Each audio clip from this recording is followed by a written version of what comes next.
We're going to move on to the psychodynamic perspectives.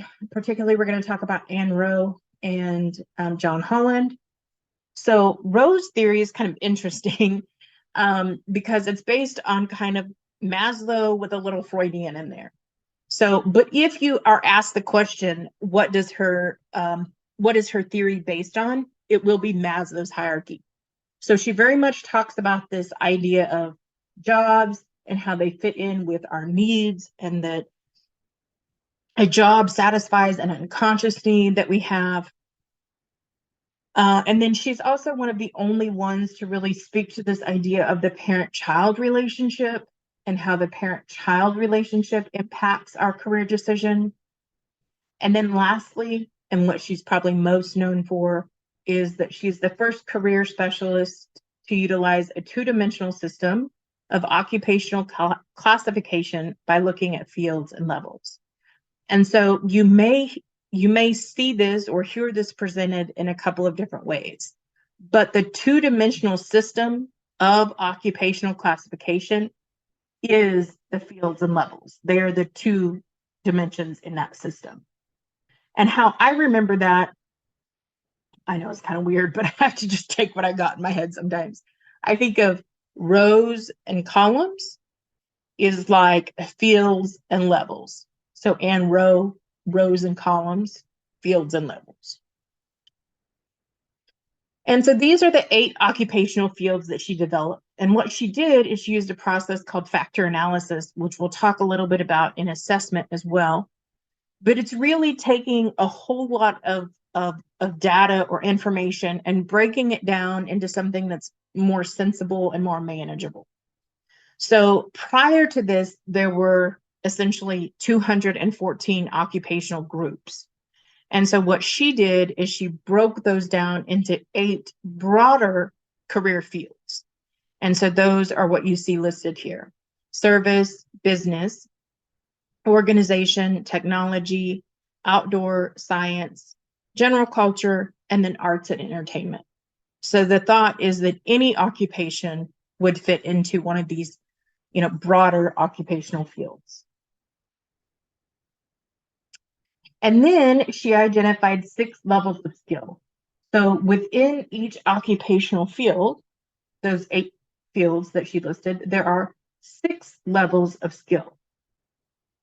And so those levels of skill range all the way from unskilled to professional and managerial to, which would be the highest level of skill within a particular field. Then we have, John Holland. And I took a breath too long or something, made those go away. So Holland is probably one of, if not the most well-known career theorist. And there's a lot of reasons for this. Number one is a lot of the career inventories, and we'll talk about those. A lot of those career inventories are based on the work of Holland. And so if we're using a career inventory or an assessment that is linked to this, the results are going to be focused on Holland as well. So a lot of the theories, or not theories, a lot of the assessments and inventories that we'll see will be linked to Holland. So again, probably one of the most well-used theories when we look at career.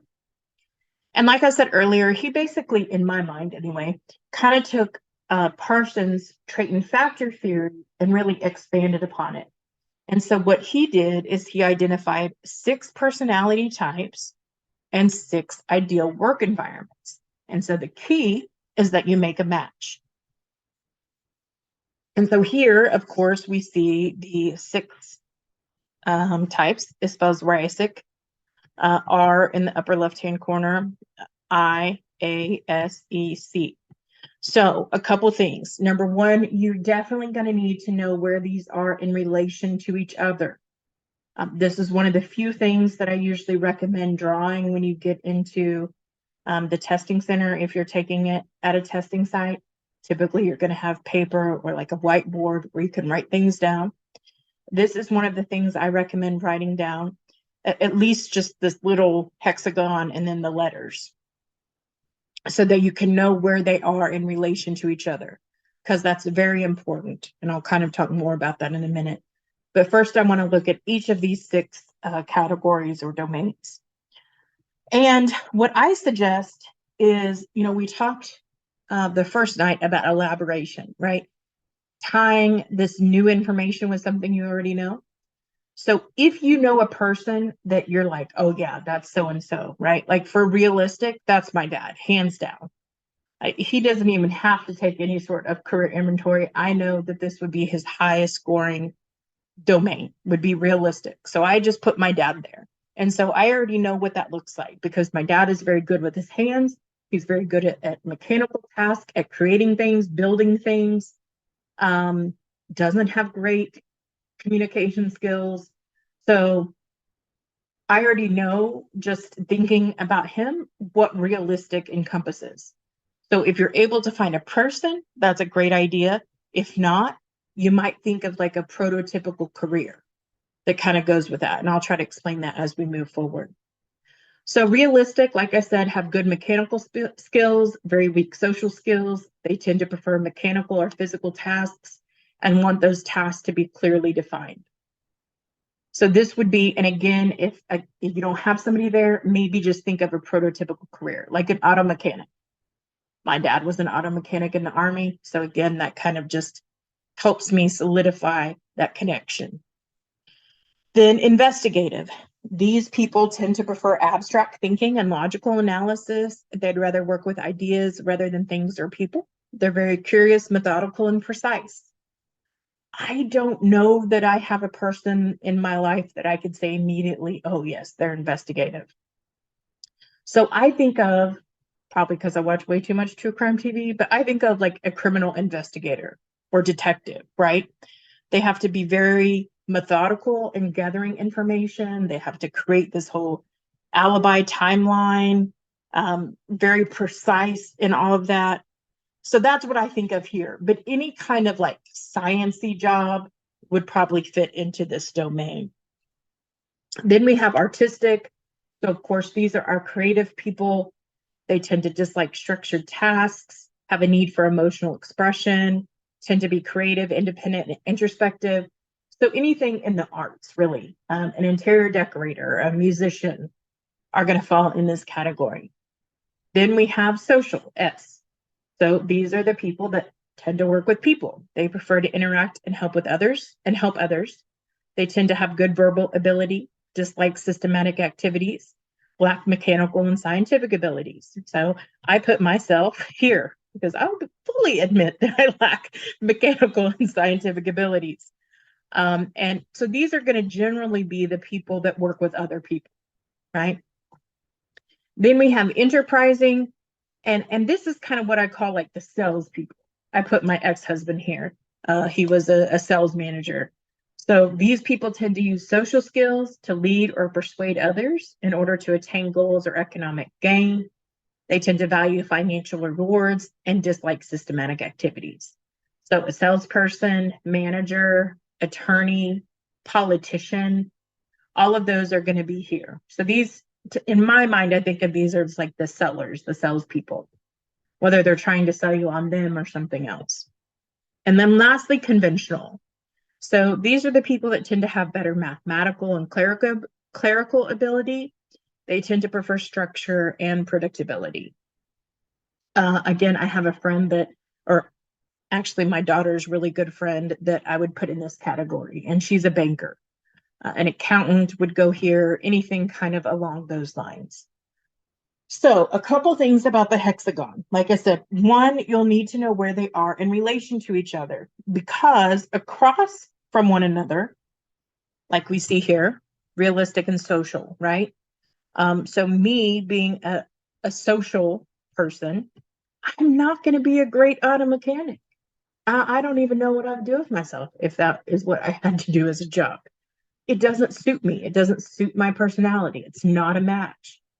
So these across from each other are always going to be essentially opposite. So like investigative and enterprising would be opposite, conventional and artistic would be opposite, and then realistic and social would be opposite. So across from each other in the hexagon, not a good match. If it's next to, then it's probably acceptable. And for instance, I certainly would score highest in the social category, but I would also probably do well in an enterprising role, right? Which I mean, essentially, I have my own business. So even though I am high in social, I also kind of fit into that enterprising. So if they're next to each other, right, like social and enterprising or conventional and realistic, that's probably okay. But if they're across from each other, those are essentially going to be opposites. So not a good fit. And the other thing is how to apply this, because what you're going to be given often in the test is a scenario. So it may say something like, I'm going to use myself because I actually took the strong interest inventory as a sophomore in high school. God, can y'all believe that? They had that when I was a sophomore in high school. It was a long time ago. 20, I don't know, 20 something years ago, which whatever, close to 30, I think, but that's okay. So my letters were an SAE. So what happens is the first letter is your highest one. So even then, my first letter was social. My first letter was S, and it would probably still be the same today. If I were to take it today, I would probably guess that my E is a little bit higher than my A. But either way, you can see how those are all down here. So any jobs kind of in this realm would probably be ideal.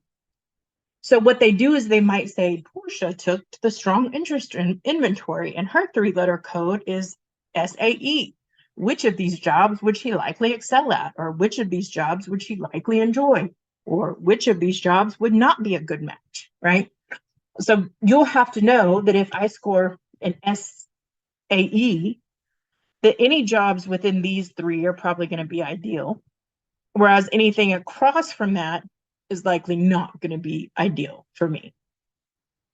So you'll need to have a pretty good understanding of each of these domains, and again, also where they are in relation to one another.